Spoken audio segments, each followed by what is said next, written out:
Eager Explorers is the best civic in the game, but how do we properly introduce Eager Explorers without actually doing a little bit of a showcase of this particular civic? Well, first of all, I tried to mix it up a little bit, so instead of going full-on Eager Explorers, I decided to go for Desperate Explorers. Welcome to Eager Explorers meets Doomsday, where in 35 to 45 years, our capital world will explode. This is of course not too great and is highly problematic. In addition, we are egalitarian, xenophile, spiritualist, and all the bells and whistles that come with that. Eager Explorers, of course, we get those drives, but we have some survey speed bonuses which we will desperately need, as we're going to need to find a new homeworld for our species, and I threw masterful crafters in there because, you know, we need those. Plus, we get the habitability deficits as well as the whole alloy bonuses, etc. So, as we are Eager Explorers, we are instantly on the back foot, and this is a huge problem. We're trying to get this system completely set up so that we can get as many resources as possible, but we are sit into this corner of the galaxy, and there's not a lot that we can do at this moment in time.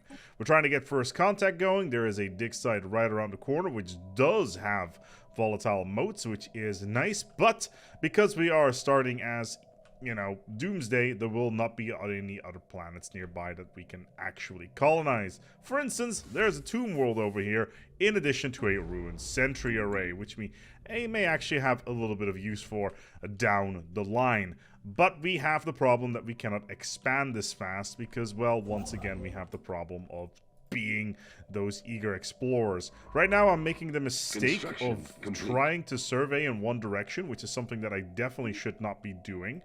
You over there, you should probably be surveying this system, and we're just gonna go ahead and see if we can get the wonderful world of the, well, the worlds, the surveyed worlds going.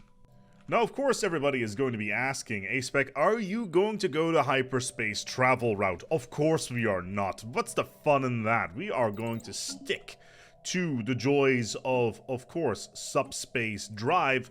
We should probably actually put that on our Corvettes to begin with. But yeah, subspace drive is going to be the name of the game. It means that there's going to be a lot of micromanaging going on. But it also means that we can turn off the hyperlanes map mode and get this pure experience going. Look at that.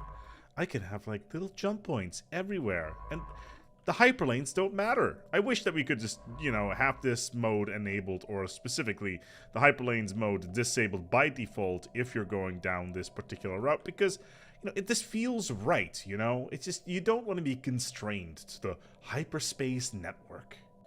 So far, not too great. We've only found a bunch of alpine worlds and tomb worlds around, and all of those planets are completely useless to us because, well, let's put it this way, we have no way of putting roots down on these worlds. We are continentals, and we don't have terraforming technology just yet, which is problematic. We do have access to the scrappers, as well as the Shroudineers. That's what I'm going to call them. I know they're called the Cult of the Shroud or whatever the hell, but the Shroudineers is far better. It kind of gives me that Captain Planet vibe, and, you know, when I look at these guys, that just screams Captain Planet to me. So I just want to make sure that we're all aligned there. Still, no good planets.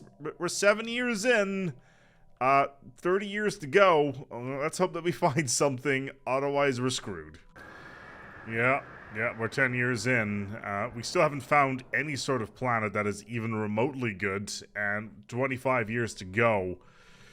This could be problematic. Temperatures have dropped by several degrees, but we get more alloys, minerals, and energy, which is nice. Food production, on the other hand, is really crap. Now, the real problem that we have is because we're primitives, we started off with 10 less pops than normal, which means that we got quite a lot of jobs available for a variety of reasons. Now, do we currently have any crime? No. So the Enforcer can go, and the Enforcer can go into a different job somewhere, and of course we do need those. But do I really want to build up the infrastructure on this doomed planet? As he clicks on the button, technically yes. On the other hand, maybe not. You know, these are the questions you need to ask yourself when you're playing Doomsday. Also, stability becomes a bit of a problem, apparently, if you remove that Enforcer. What does the Enforcer job do again? Oh yeah, it increases stability by +1. That's... Oh, and the crime is now a thing as well. Okay, we should probably enable these guys and then do something with, like, luxury goods or something. But we're desperately for another world. So, like, even, like, a really terrible world... Oh, ocean world. That has promise. Alright, we have ourselves an ocean world. It's size 14, it's tiny, it has some problems, which is not all that great, but we can work with this, you know. It's a single planet, and it's the only place that we really know that is useful, and all the other stuff is just absolute and utter garbage. So we're going to need to be able to do something with that. In the meantime, we've also made first contact with a bunch of Xenos who are an unknown origin but have the subterranean background. I wonder what they are. Regardless, they are also dolphin people. Svolfins, as we like to call them. And they're very much on the fanatic spiritualism. We are also spiritualists. You know, we praise the goatsy, basically. And we should probably get some good relationships with these guys and not be too crazy with them. Oh, okay. They have an aminosity. Okay, we can target them in the Casus Belli. Really? Aminosity? Oh yeah, it's a standard Casus Belli. Anyway, unknown origin doesn't matter because we know that they're subterranean by default. And there's other Xenos over here. It looks like they're just organics, but we need to build a road towards our escape pod as soon as possible. This tiny, tiny ocean world that's over here. Let's hope that we can get there in time. Alright, some Bronze Age primitives that we currently cannot do anything with. A size 17 Tundra world. I kind of want to build an observation post around them. But the problem is right now I'm saving up influence for this very last thing that I'm trying to do here to claim this ocean world. I should probably actually already build a colonization vessel if I had enough food, which... I'm just going to buy some. Where does this food come from? Nobody knows. But yeah, we're just going to go ahead and get a colonization vessel ready to go there. No hyperspace travel. I'm not interested in you. What I am interested in is genome mapping, as well as getting our first ascension perk, which is always going to be technological ascendancy, because I do love myself some good technology. Sprawling Slums needs to go by default because then we get basically an extra pop, and we have more than enough money anyway, and all of our engineering vessels are basically on standby. So let's just keep exploring as much as we can, and maybe we'll find another decent world in this direction, because we haven't really explored over here, which is something that we should probably be doing. I'm actually going to stop this archaeological site and just spaceborne life form explore over here, and we found another, you know, another tundra world, as well as the desiccated site. This is a really cool system, by the way. I should probably spend some time in here, but I also, you know, want this ocean world super badly. So I had to turn the hyperlane network back on so that I could actually, you know, not run into any problems. Basically trying to colonize stuff due to the small amount of influence that we have. Anyway, I decided to jump from here to just basically laying over. Hello there, Ruined Dyson Sphere. I would like to get to know you extremely intimately, if that is okay. Because from what I believe is that you can basically solve all of our energy problems whilst we are still 16 years into the game and we still have only one planet with a limited amount of population. I need more alloys. I just need more alloys production at this moment in time. Plus 19 is not going to be enough. But we have, you know, at least we have the ship on its way, ready to go for colonization purposes. So we'll see what comes out of that. In the meantime, though, still trying to find new planets, a new civilization, so that we can boldly go where no one has gone for before. Let's just take a look at this system. That's Halito. That is probably the most important system that I can think of to have right now, because that's a one-way pass to a free size 25 Gaia world in my capital system. Okay, minor change of plan. We are still going to colonize this here lifeboat for our purposes, because, you know, we need more planets anyway. But we need to put some focus here on the Halito system, and we're just gonna hop, skip, and a jump right over here and get these systems up and running, because there's some good stuff over there. Basically, Halito, it spawns a series of events called Grand Theft Planet, which goes into a place called the Dasha system, and then the Dasha system has like 6 Gaia worlds in it. So we're just going to go and beeline for all of that. There is the missing planets. Yeah, we're going to go and survey the ever-loving crap out of the size 7 anomaly over here, and then that's going to generate a hyperlane somewhere else. But in the meantime, we're going to need to, you know, build this stuff up pretty quickly here with our construction ships. We don't have a lot of influence at the moment. I'm very tempted to go down expansion right now, just so that I can get colonization fever as well as reach for the stars. So let's go and do that. Get reach for the stars as soon as possible so we can lower the cost of colonization a little bit, because, you know, there's some aliens in the way here. But that size 25 Gaia would basically solve all of our problems, and then we can get the terraforming, because we have a lot of planets in our quote-unquote portfolio right now that we can use, and I would really like to get it. Also, Sheet is probably the worst possible name for a system ever. It's like Schlatt or Schwet or Schmeat or something along those lines. This is a terrible name. Great. The end times approaches. Yeah, we are 20 years into the game. We got about 15 years of in-game time remaining. 25 at a stretch. There is... Habitability is going down the crapper. This is not good. Habitability, devastation, stability is all terrible. Do get all the alloys in the world, so that's at least good. But now finally we managed to get Lifeboat up and running, so we're going to go ahead and assign a governor to that. And we need food. Food is actually something that is fairly high on the list of priorities right now. We don't have a lot of it. But with that said, Dasha is right next door, and we're going to need to survey this system over here because we need access to the worlds of plenty. There they are. Dasha, the system that are the worlds of plenty. There they go. Okay, so for those of you who are not in the know or didn't see the video from the other day, this system has 6 Gaia worlds in it, and every single one of these is occupied by a bunch of pops.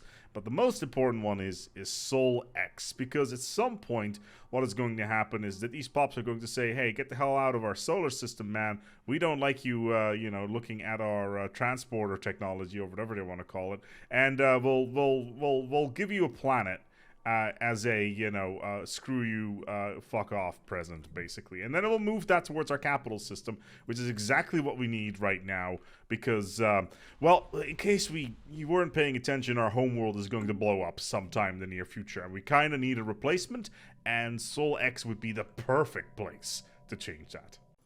Alright, here they are. We'll just greet them as friends, and, you know, first contact and all that jazz, but they know that we're here. That's fine. Now we just have to wait 5 years for us to tell them to go and, you know, go somewhere else. They'll give us Sol X, and we'll be good. So that's the world that we're living in right now. They're also environmentalists. Before all of that stuff happens, however, we do need to take control of all the systems around them, because we obviously do want to have the remaining amount of Gaia worlds at some moment in time. But sooner rather than later, they're going to be talking to us and basically say, hey, go away, please. So that's something we need to keep in mind. In the meantime, what kind of precursor do we actually have? We have the Cybrex. I could have gone for ring worlds this entire time. Great, great. This is a hand, not a spaceship. Well, the end is near. We still got a lot of alloys, though. 120% of normal output, which is rather great. But, yeah, there's only one more stage to go at this point, and everybody Technology Everybody discovered. wants a bite, basically, at this point. 4% stability is not a lot. We're going to need to declare martial law and all that jazz. We're going to need to focus on these guys. It's a bit of a mess down there. Food is a problem. Like, we need Sol X, basically, is what it boils down to. We need that planet desperately. So the sooner you guys could tell me to go away, that would be awesome. Thank you very much. All right.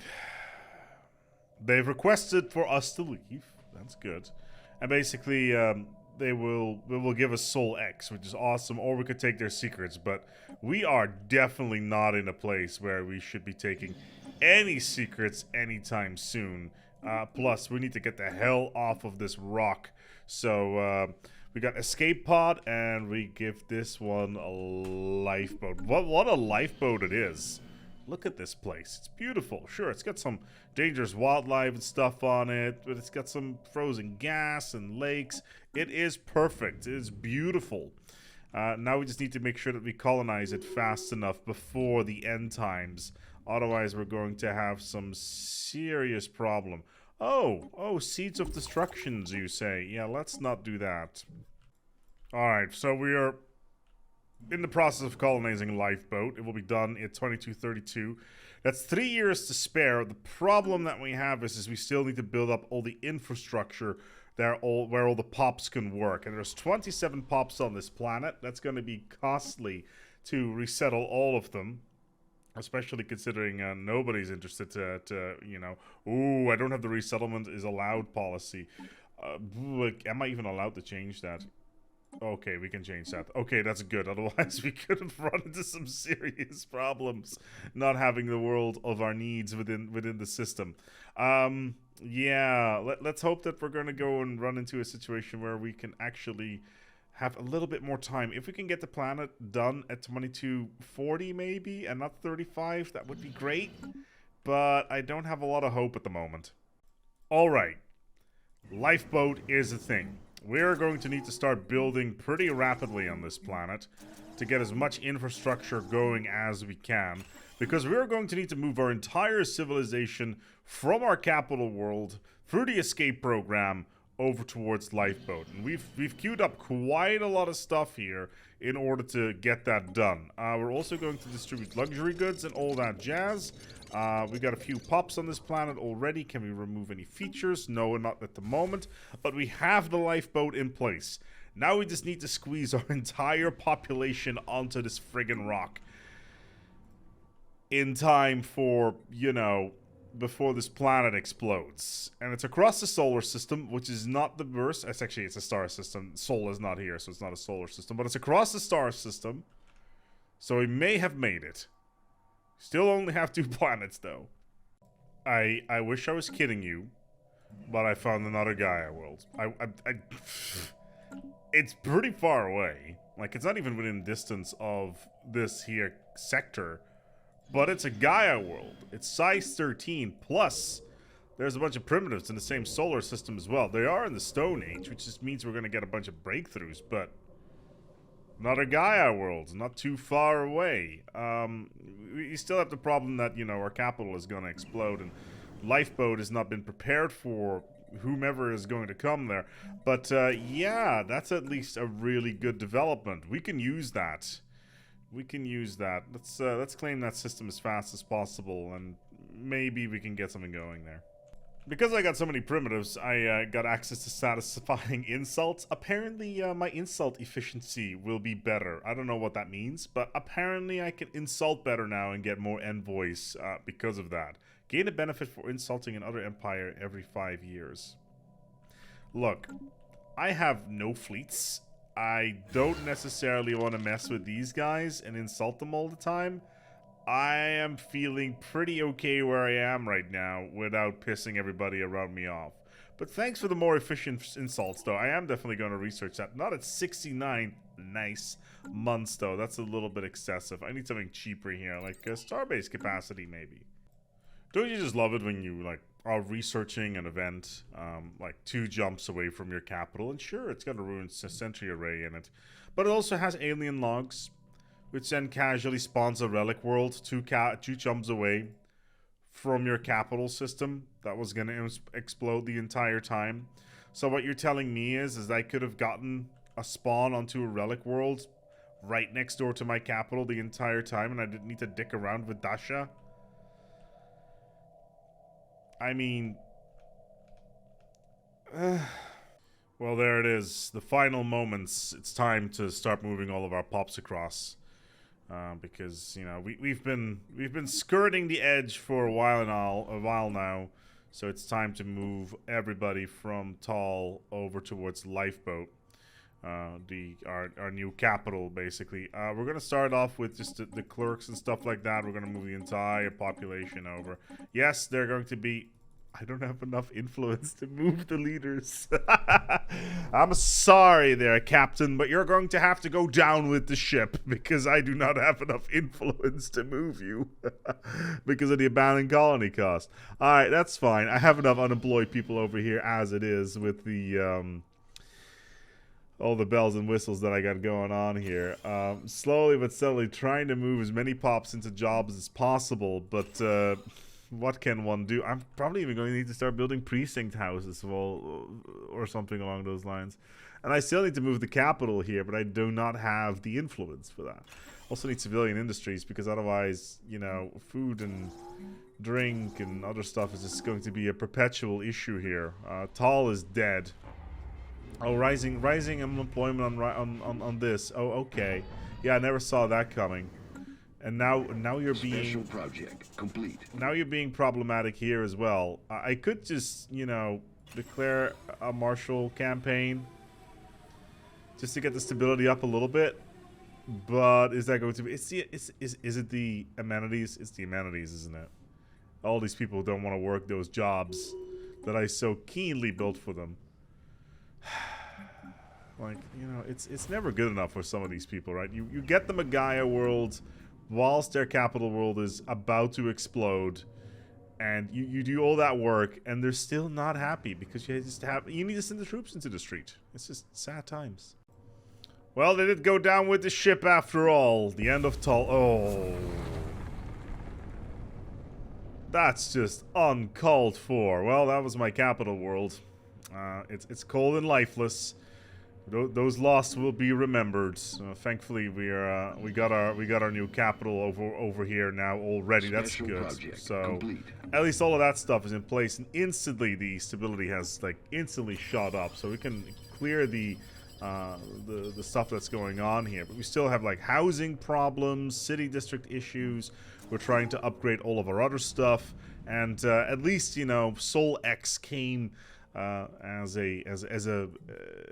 as something that we could use in the end, versus, you know, these guys sitting on their own little planets until the end of time. What were you gonna do, right?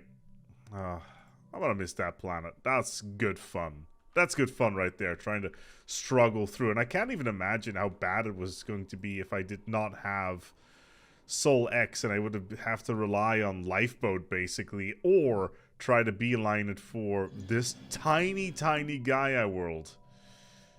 It's a lot of fun. It's a lot of fun. Eager explorers, or in this case, desperate explorers, is probably some of the best fun that I've had in Stellaris in quite some time. The desperation of trying to find a planet that is suitable, that is nearby.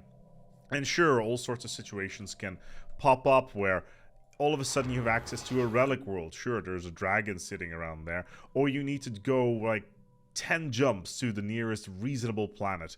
Or you need to find terraforming technology because you find all of these arid worlds or tomb worlds around and that sort of thing.